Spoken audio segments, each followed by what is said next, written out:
July 24th. Yes, it's summertime, and it's getting hot just like it is today. With today's show, it's hot. Guess who's coming to Kansas City? The global media. The motto is media is global. And also, we got people, guests from coast to coast. We got the East Coast, or we're going to acknowledge people coast to coast. And hi, I'm MC Richardson. I'm the moderator and the host and the chairman, CEO, and founder of the United Minority Media Association. And UMA is an acronym which some people say, that's my wife. So I got a few ideas from Idi Amin and say, for life. First, let us do the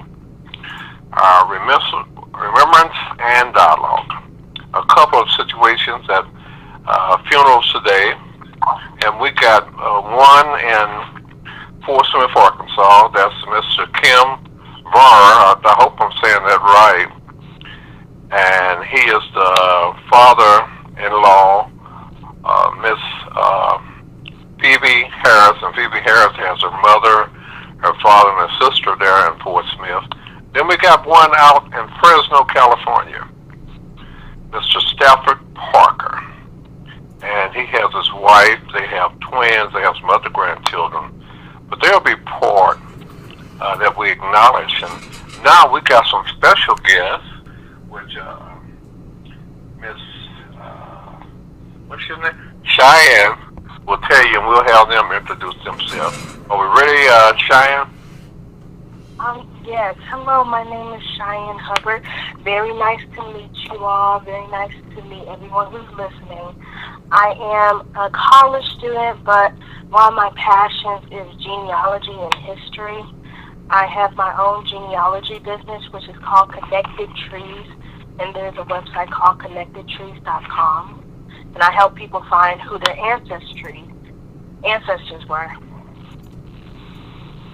Okay, today, except for that sunflower, Cheyenne, the rest of them is from Missouri, the Show Me State.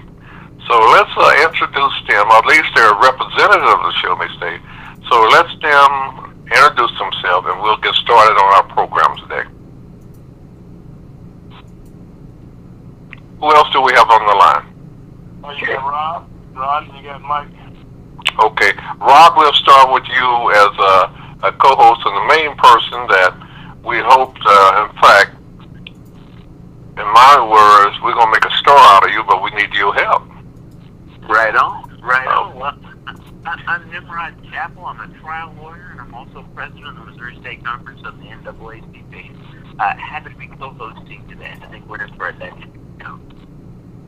And who's that gentleman you work very closely with? Let him introduce himself. Hi, this is Mike Downey. I am the general manager of KJLU with Lincoln University in Jefferson City, and we already think that Rod's a rock star. And Lincoln University, and you have the radio and TV departments, and you're also looking for students. I understand most of the students come from, say, St. Louis, Kansas City, and most in the central part of the state, and you've been there for years. And also, as people might not know, Lincoln University is a land grant school. And if you don't know what that is, Michael will tell us. Would you tell us, Mike?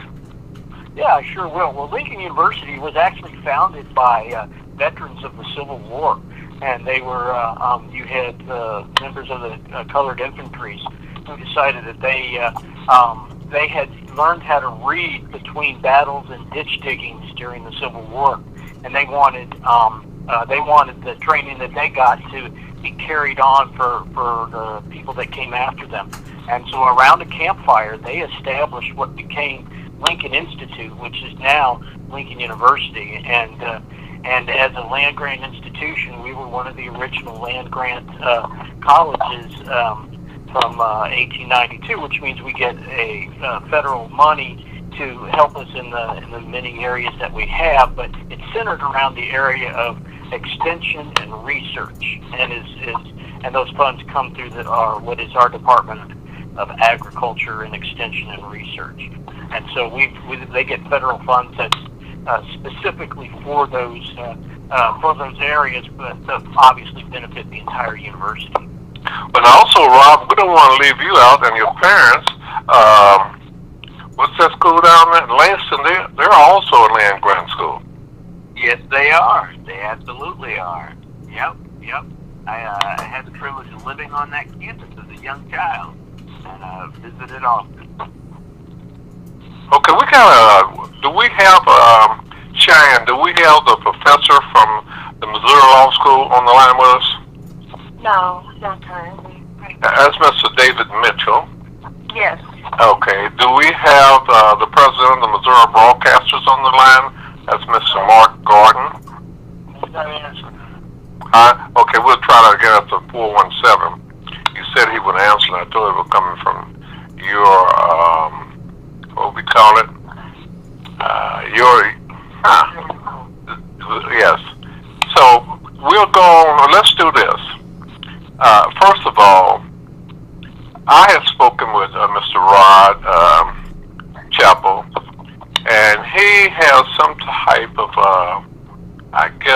ownership in a low-power TV station in Jefferson City.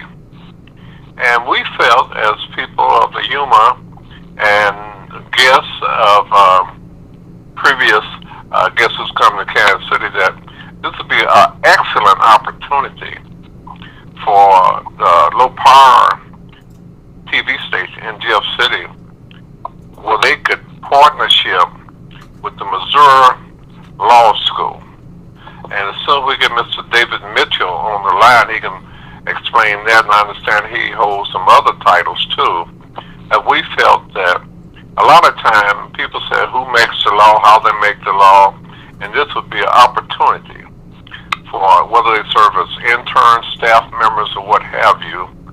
They could interview from time to time during the session various elected officials. We thought that would be ideal, and first working with Lincoln University. So anybody can talk now. We don't need any dead air because it's a live show. I didn't hear the question. Mr. Gorman still not answering anything. Okay, neither one of them? No, I said Mr. Gorman. Okay, what about David Mitchell? I tried to call him and he did not answer as well. Okay, well, we can bridge the gap. Mr. Mitchell is a professor at in Columbia at Missouri Law School, and Mr. Mark Gorman is the president of the Missouri Broadcast Association. So the people we do have online, and the listeners, and the people can also, this show is broadcast every Saturday. It's also on YouTube, it's on Facebook, it's on Smart and iPhone, and the people can join us by going to Ferguson USA, hottalkradio.com, or they could text in a quiet way questions on the Facebook and also on the YouTube. So let's kind of get the people set. Mike, you and Nimrod kind of set the tone on this and what we're doing, what you've been doing, and how this we feel will be very beneficial to not only Missouri but the world. And also we're bringing that sunflower doll, Miss I can't get a name, Cheyenne, to help us strengthen this broadcast. And we also got Miss R. Fowlkes, who's the president of the Missouri Black Chamber. So we'll have a very lively show, and hopefully we'll get those other people on the line very shortly. But in the meantime, my favorite words is the show must go on. All right. Well, I'd kind of like to talk a little bit about what's going on at KJLU these days. We are a jazz station during the day, and we're hip hop and R&B at night. And then on the weekends, we got all kinds of great eclectic programming. In fact, right now we have Classic Soul Saturday, which is a show that's been going on for decades. And we have another Classic Soul program on Sundays.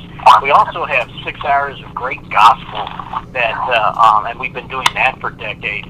And that's from 6 in the morning till noon. And then we've got a reggae show. We've also got a couple of great blues shows on the weekends. And so it's a really nice eclectic format. And we've got a number of professional staff. We've also got a number of student staff, and we've got a number of community volunteers. And so we are.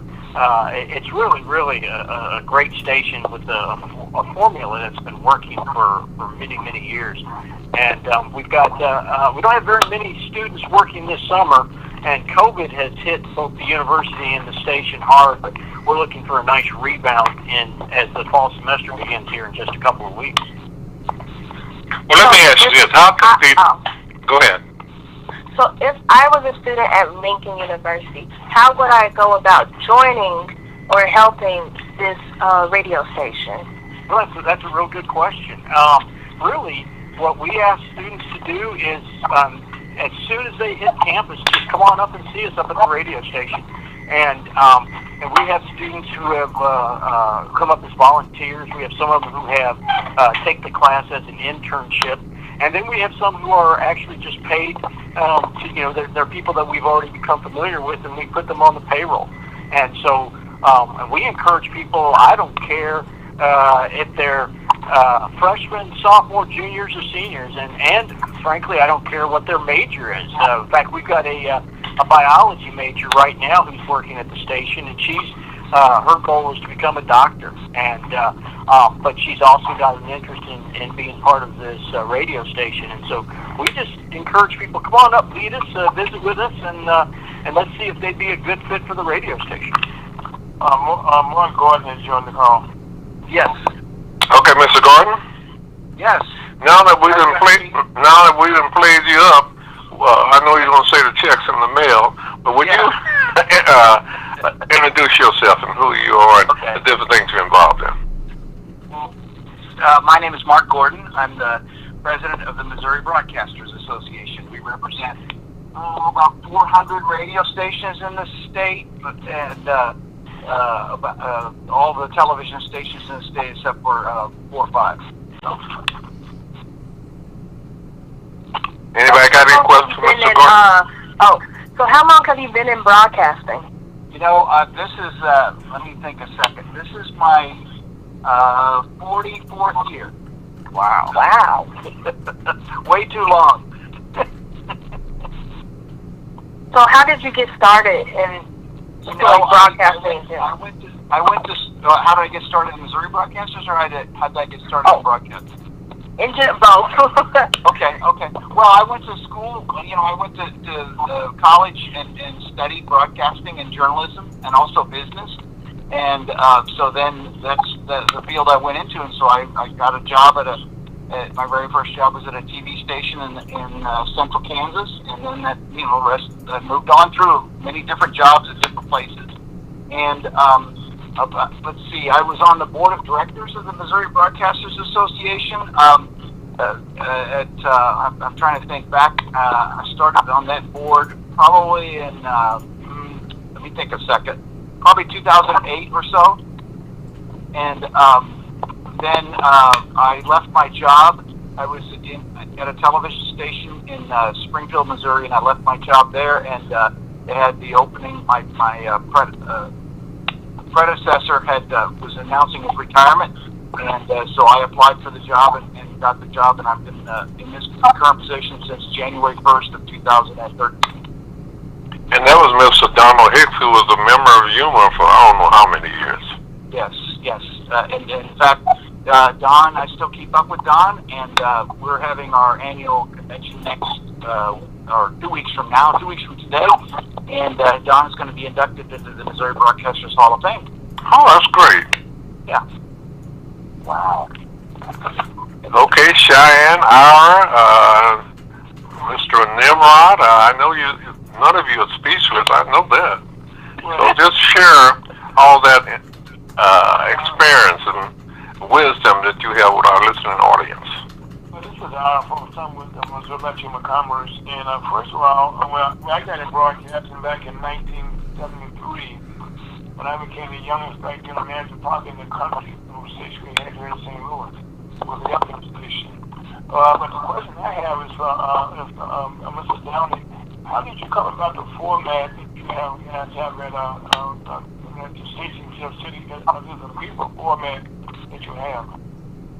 Well, that's a very good question. The format that we currently have, it's actually been pretty consistent now for about 30 years, and we had reached a point where we had kind of a chaotic format where whoever got on the air would play whatever kind of music they wanted, and the listening audience was down to about 200, and that wasn't really that was not the kind of success you want, especially for a station as powerful as we are.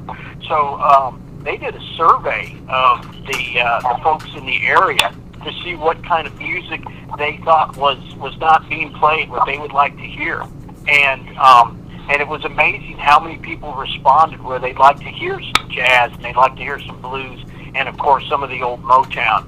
And it was through that survey that they decided to create this format. And when I walked in, the format's very much like what it was when I walked in 25 years ago, and it's wonderfully successful.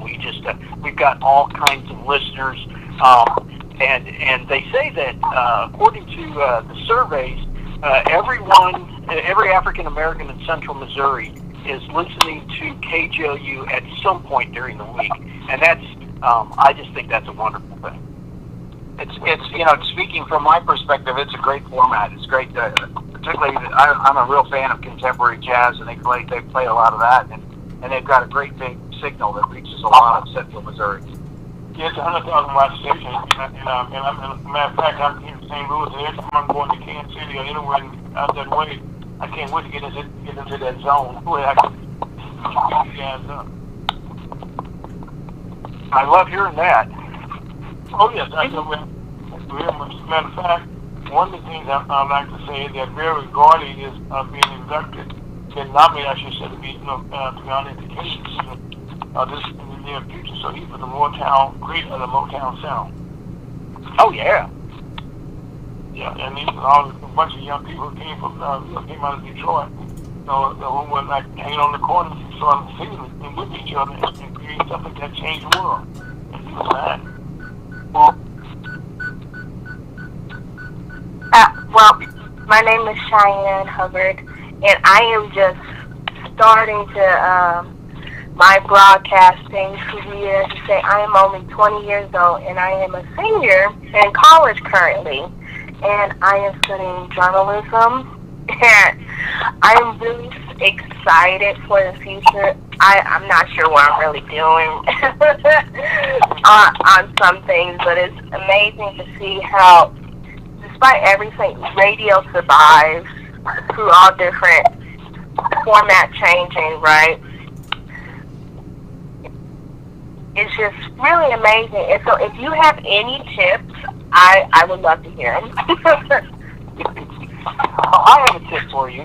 Get all the experience that you can, especially right now while you're in college. Don't.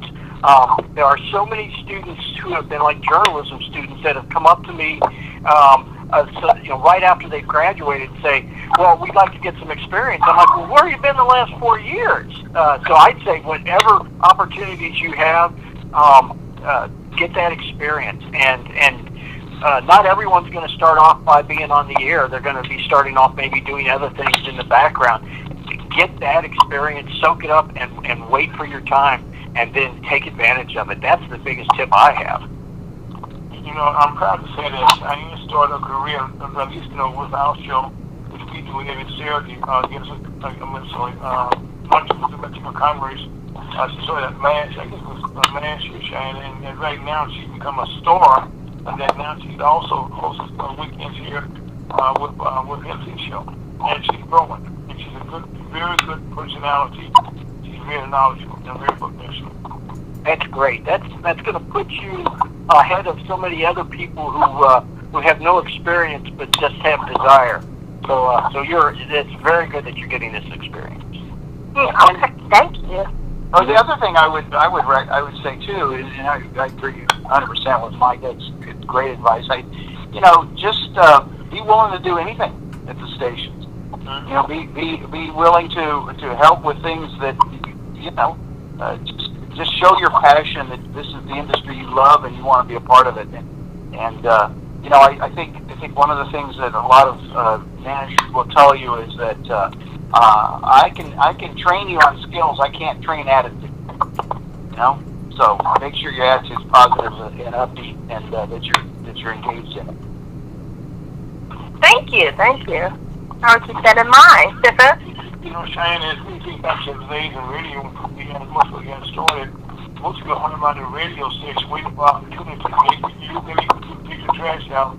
When their time came, I was ready to go on the air. And so anything that you can learn about a radio station makes you more valuable to yourself and to the station. Absolutely. What do you see as, of course, we're surviving through this pandemic. Has that changed the industry at all, or do you see new things coming about it as a result? Oh, me? So, Everybody. Oh, okay. So for me, at least, especially since we're in this pandemic, it actually put me back into radio, right? Because now I listen to it even more since I'm not going out as much, and I really have an appreciation for it, okay? And where I think is going is that a lot of people are appreciating lots of different art forms, okay? And we're adapting, right? Because before, I think a lot of people, when you think about radio, you get in one room and you talk, right? But we're doing this via the phone, all connecting, right, through different phone calls, right? And so we're all just adapting. This is an excellent opportunity, and one of the areas, I don't know with Mr. Mitchell, he's a professor at the Missouri Law School. We also, like all of us, like to establish, entertain ideas for partnership and ongoing type situation that's very beneficial, not only to the individual, but also the city, the town, these small town listening. Michael said, I guess tomorrow, people will be listening to gospel, okay, but it's not necessarily just targeted for Sundays. And this is an excellent opportunity for people. And if someone wants to say tech or ask a question, Mr. Scott Owen, how might they do that via this show? Well, in order to get in touch with Ferguson USA Hot Talk Radio, you can go ahead and email me at either voiceovers, number 4, letter U, at gmail.com, or GM at FergusonUSAHotTalkRadio.com. You can also reach us by our Facebook page and our YouTube page. I would be remiss, gang, if I didn't say that we're on internet radio, which is the newest kid in town. And Mr. Scott Owens and I, for this great opportunity, we started in Ferguson, Missouri, Michael Brown days, and so Scott is probably, we all four pioneers. I was a former general manager, and Scott is our current general manager. And I think he has a lot to offer to the conversation about the future of broadcasting. Internet is where the future's going now, more so than ever before.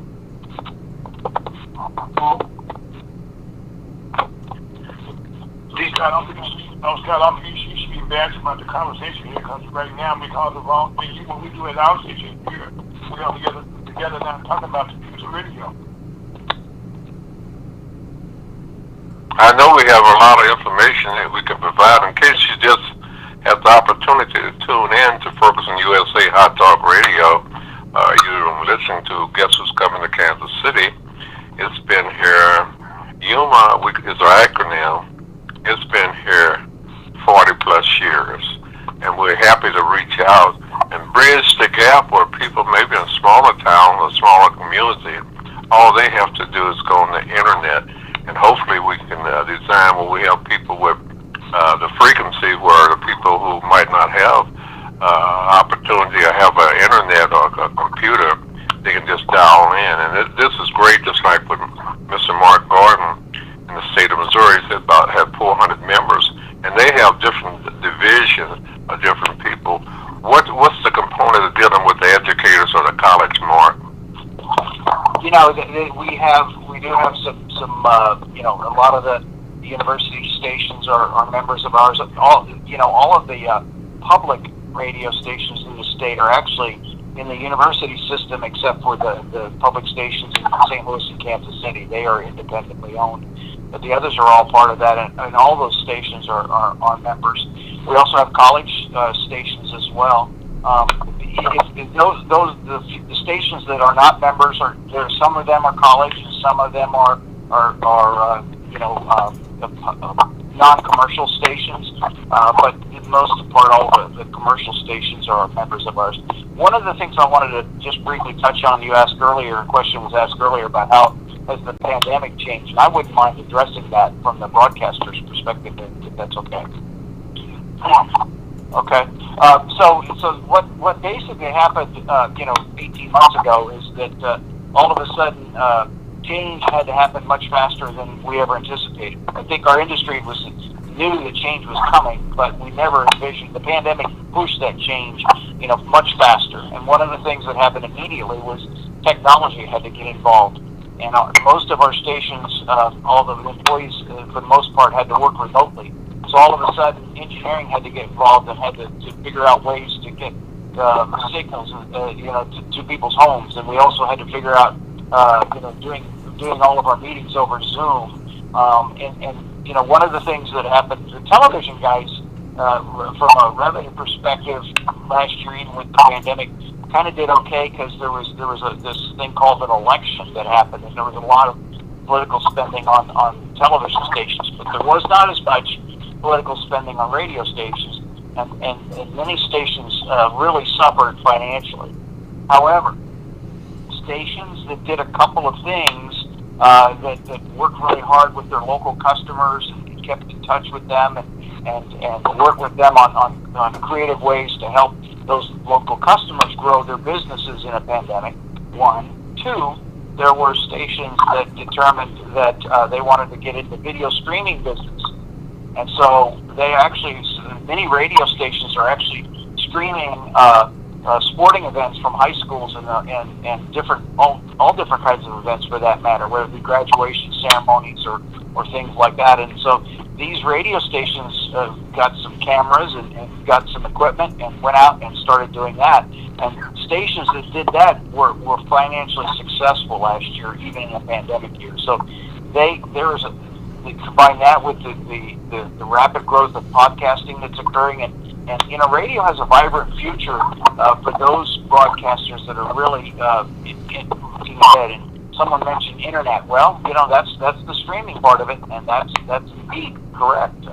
There's a lot of people moving that way, and so the industry's doing well, but we had to change rapidly, much faster than we anticipated. Scott, we just mentioned the internet radio. Why don't you kind of chime in and tell us some things that we have done at our station to make what we do possible? Well, if I may inject a little bit, this is Scott, the engineer over here at Ferguson USA Hot Talk Radio. Mr. Gordon, I would love to sit down and talk with you sometime. We have done a lot of learning, but we have a lot more to go. Okay. Yep. And Mr. Foreman, at our station, we're streaming right now on Facebook, also on YouTube, I think on Twitch on the right side.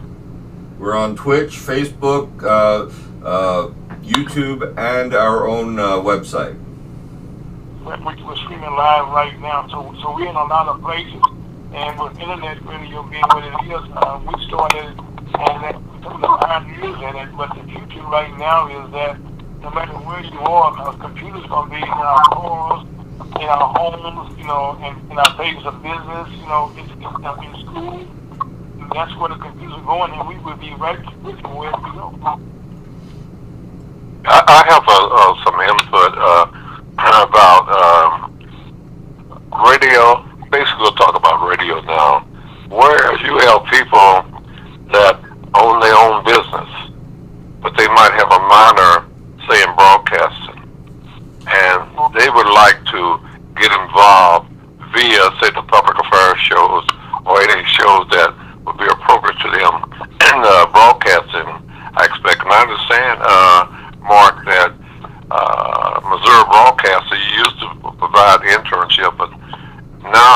think it's left up to the individual station, right? It is, and part of the reason for that is that there's requirements that stations have to do, outreach and the like, and so they are required to fill out, EEO requirements that they have to post on their websites and things that they have to do, and so they have different things they can do to fulfill the requirements as mandated by the Federal Communications Commission. Them doing their own, taking an internship or stuff from the Missouri broadcasters does not get them credit for that. But if they do their own internships and they sponsor their own, then indeed they get credit for that. So that's stations. There are stations doing internships. The challenge is that financially it's difficult to do paid internships, but those are there are specific rules they have to follow if they do unpaid internships, and so they do that. But the reality is the stations that need to do their own internships, not those sponsored by the Missouri broadcasters. Okay, ladies, well, one lady right now, and the other people have not went to Ferguson USA YouTube or also on Facebook where they could type in or send in or text a question they might have. And this is a open type of show that we do, and we appreciate any ideas. We also appreciate sponsorships too. Just work with the group, and then support like the Missouri Broadcast Association and UMA. We have a lot of associate members throughout the Midwest Southeast region. But just say Mark and we gotta get Nimrod in there because he's becoming a celebrity. According to him, I haven't checked that out yet. But on the same token, how did you get involved with doing broadcasting?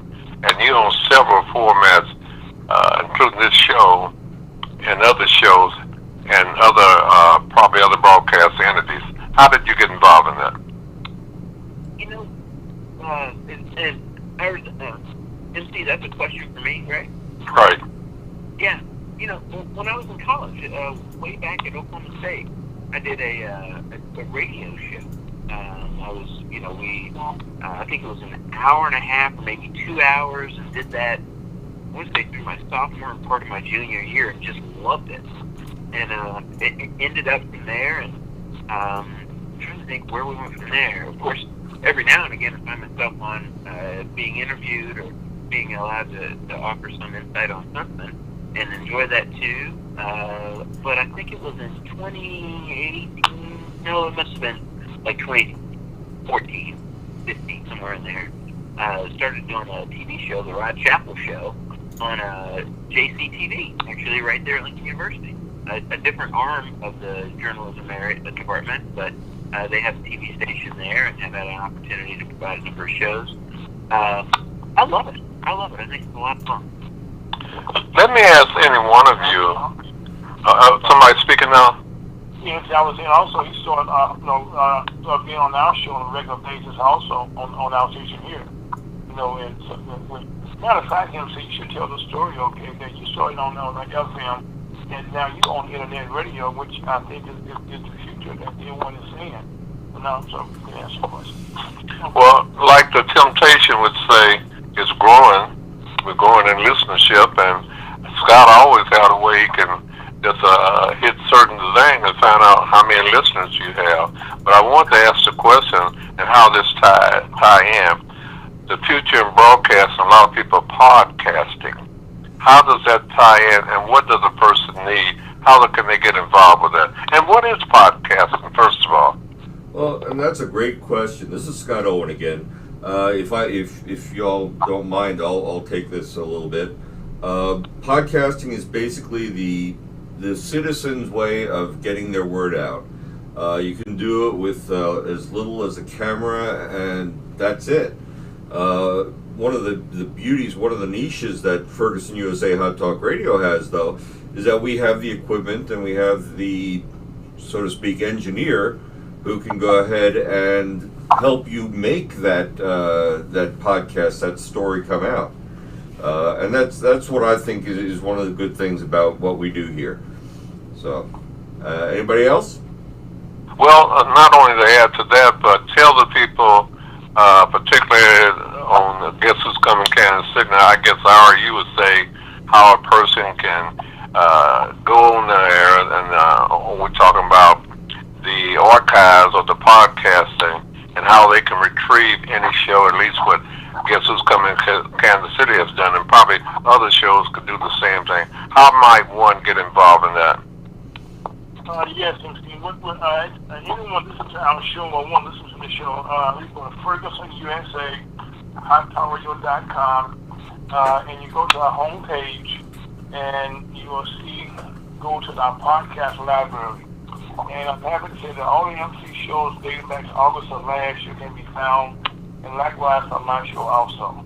And also we have other shows that you have. And also, while you're on the website, you can also find out how you can get involved with the radio station. As Scott just said, right now, finding they want to do different things. And at our station, you can create your own podcast. But once you create the podcast, you know how do we get to it. And we also create the thing for that also. Okay, if you're just tuning in, you're listening to Guess Who's Coming to Kansas City. I want to ask Mr. Mark Gordon, he's the president of the Missouri Broadcaster, if they have people out there who's interested, as someone said, to do podcasting, what type of partnership or establishment do you think could happen to Missouri Broadcast Association and other stations or members or who might want to get involved? Well, the reality is that the beauty of podcasting is that anybody can get involved, and you don't have to be connected to anyone. The Missouri Broadcaster's interesting thing about it is that we represent broadcast stations. That's what we do, and podcasting is a form of a radio programming. So we technically, some can be a form of radio programming, but not necessarily. It can be anything.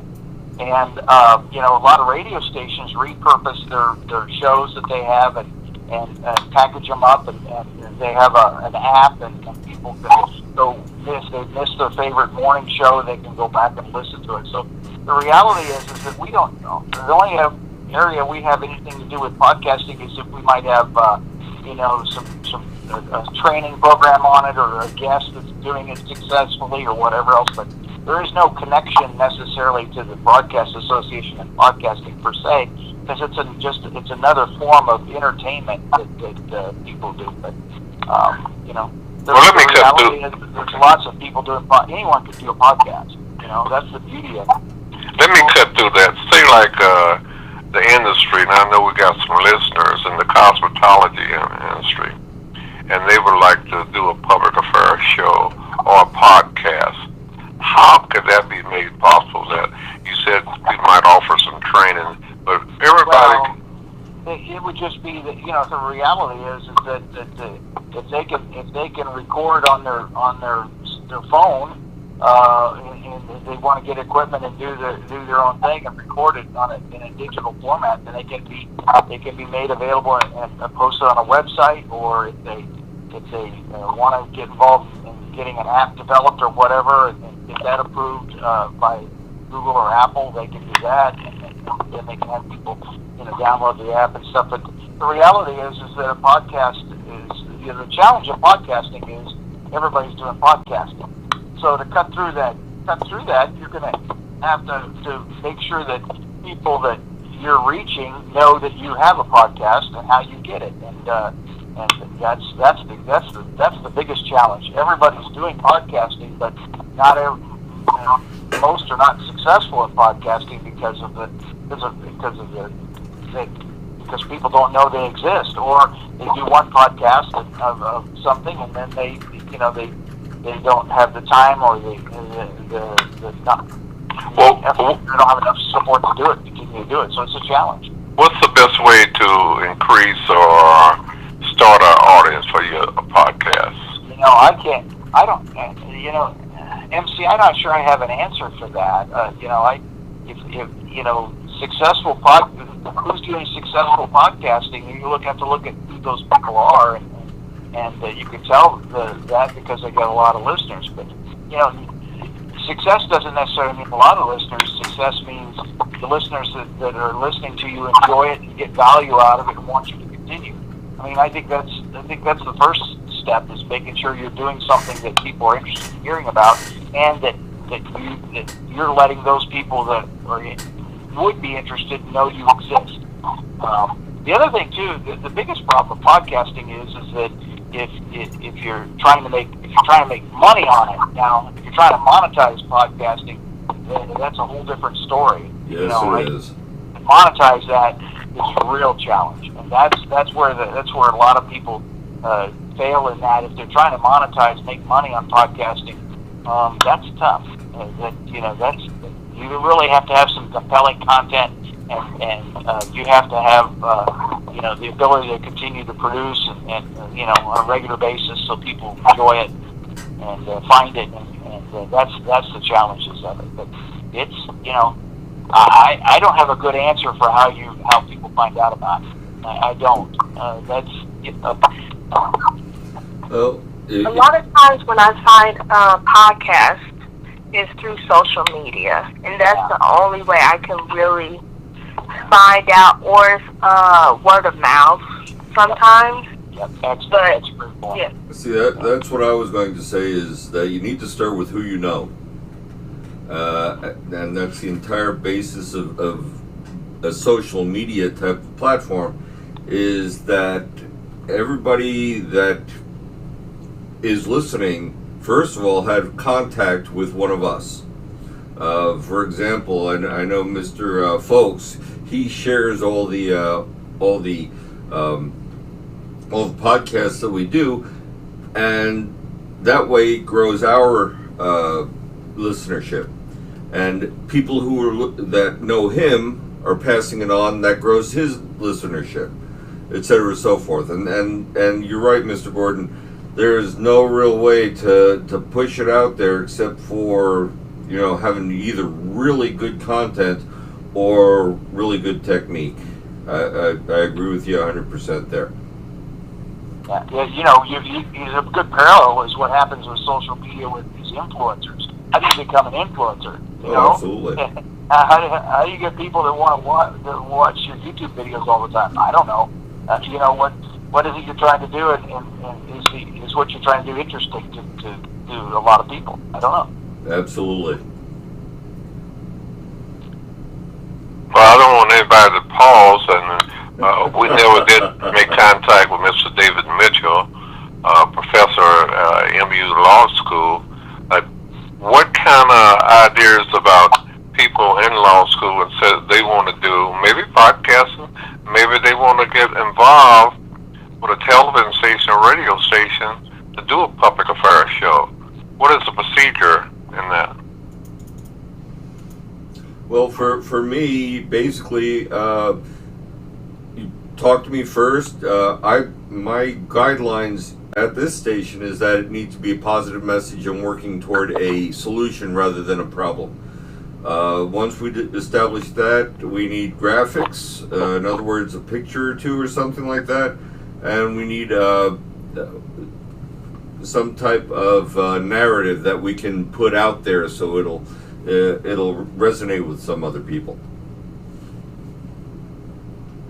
Mark, you said earlier that in 2 weeks, in every association throughout the nation, they pick a time of the year that they have a conference, maybe 3 or 4 days or whatever, and they're members and interested people, and also they have some of the people that are owners of facilities, or they're trying to reach a particular conference or association, and that's going to take place when and where? Well, not every state has a broadcast conference. Quite a few do. We usually have ours in June, and we moved it, and it's just the broadcasters that come, it's tied in with our awards ceremony that we have, but we also have some training programs that go on, and the convention's scheduled to be in Branson, Missouri on Saturday, August the 7th. So, if people have an interest in wanting to look at that conference and coming in and being a guest, you can go onto our website, mtaweb.org, and scroll down to the bottom of the page, and there's information on the convention. But and the speakers that are there as well. So you also have various sponsors. I know we work very. My old buddy Whit Adamson down in Nashville, Tennessee, and they had different entities for financial purposes become sponsors. I think they had the National Guard and other entities that meet their guidelines, because you must have sponsors in order to put on conference. You might have registration and things like that, but you need some overall sponsor, because the cost of that might be expensive, but if you got people working together, that will enhance your opportunity to be successful. that's right.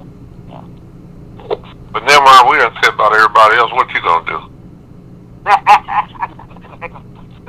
I've got this low power station. It needs to get up and running and moving, and so I wonder about why. And I love the idea that if we have law school students that were interviewing legislators on, just a variety of topics, everything from the budget, which is massively important and a huge item, one of the few things the legislature has to do, but also some of the political topics. Like we just had a very controversial hearing over critical race theory, which boiled whether or not education was going to be taught in the same way that it is now, and whether people should fund education with their tax dollars. I think Mike could answer some of that, right, Mike? Sure. Rod is exactly right that there are so many political topics that would be that would be perfect for his low power TV station, especially being in the state capital. And so I think there's it would be right for that kind of programming. This is our approach with Real Black Chamber of Commerce. Ron, one of the things that with Real Black Chamber of Commerce, with our network that we have, with our website, we have American Dream Marketplace, that we market to black businesses around the country and around the world, that we could possibly connect with you in some kind of way to drive some new listeners, or some businesses your way also. They go check out what you're doing. Absolutely, that would be great. That would be great. One thing the chamber does, we figure out how to work with black businesses in the state. And in Missouri, we got to be more creative in most places, because you don't have a lot of opportunity for blacks to work together as business people. And so we got a project about when we get into much in Haytime, Missouri, we're working on. So we have to figure out ways how we can do things a different way to be successful with it. Yep. Okay, Mark, the guy, David Mitchell, Professor Mitchell, didn't join us, but what do you propose how a law department can become members or work with the Missouri Broadcasters? Well, we work with the journalism school.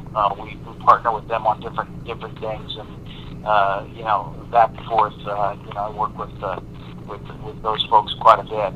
The law school is an interesting thought. I think I'm involved in trying to promote broadcasters and things like that. But we do have associate memberships available if different groups want to be a part of that have an interest in learning more about broadcasting. But the reality is that our partnership with the University of Missouri, much of it lies with the J School, and also with KOMU and KBIA. Both of those entities are members, and of course, Mike is a member as well. That we work with broadcasters. The law school's fine, but it would need to be in an associate membership, because our charter is for supporting and working with broadcasters. When you say associate members, like people going to Lincoln University and become associate member, or a 2-year degree, and they could get involved in. But I think we'd like to make every show successful. And Rod, you're talking about low power, and we see how that benefit. And I know that you and Mike, you and Rod have talked on a lot of. In fact, all of y'all have talked, Mr. Gordon, everyone else. And we need to make some successful or entertain the idea to establish some type of ongoing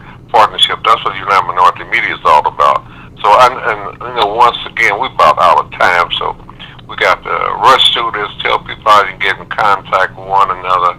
And once again, this has been a very interesting show. Like I tell people, they say, how'd your show do? I said, well, it did great again. You guys go ahead. Well, I'm Nimrod Chappell, president of the Missouri State Conference of the NAACP, happy trial lawyer in the state of Missouri. Please feel free to call me at 816-309-5009. And I'm Mike Downey. I'm general manager of KJLU at Lincoln University. And you can listen, of course, to KJLU online at kjluradio.com. And you can certainly call me at area code 573-681-5301. And I'm Mark Gordon, and you can, my office is in Jefferson City, Missouri, and you can reach me. You can either go to email me at mgordon@mbaweb.org, or you can also call me at my office at 573-636-6692. Okay, lady of the hour, what about you? This is Cheyenne Hubbard, and you can reach me at 913-202-8359. And what type of people are you interested in getting connected with? Oh, I do genealogy, but if anyone wants to talk about any type of radio broadcasting, I would love to talk. And we all should be connected because we all work with one another, and we just want to strengthen that tie that we think we have and make it even stronger. And also, we'll say, now Mark said how to reach him, and Michael said how to reach him, and then Ira said about you can reach him on his show, and my show is Guess Who's Coming to Kansas City. I'm also the chairman, the CEO, and the founder of the United Minority Media Association. We were incorporated August 28, 1974, and we're all 501c3, not-for-profit, and we would love to, all of us would love to have members. That's Mark with the Missouri Broadcasters, Michael with the students coming in to strengthen the numbers there, and of course, Yuma is open to anyone who wants to help us in our mission, and we all are looking for sponsors. Anyone else? Well, I know my phone get ready to cut off. I have to change it, but be sure to tune in each and every Saturday to Guess Who's Coming to Kansas City. Are we still on there? Yeah, MC, before you go away, my name is Aaron, folks. We're about your conference. What I would like to do, and anybody know this should call today, they were saying, they were in a conference today's program. Once God sent it to me, I'll send it to you guys. You all have a copy of it. For your own, listen to it again. Okay. Has everybody had the 15 minutes of fame? Yeah. I hope I've had more than 15 minutes of fame over the last 25 years. Well, next week we got Judge Martina Peterson. I have several co-hosts that work to put shows together, but we try to dig out the community today because you got a lot of workshops going on about people feel very vital to the community. But I don't know how they effectively reach the people, but they do draw crowds because of friendship or whatever. But we can help them to get that word out. Mr. Gordon, Lincoln University, and then we got does her show, and she'll do a little study on the ancestry, and then she help get the word. All right, so you can't hear this, but this phone is getting ready to play out. So I want to thank everybody for listening, and be sure to join us each and every week. And thank everybody who's been on the show and continue to listen to us. And if you got a Facebook list, you got another list, just to show you like the people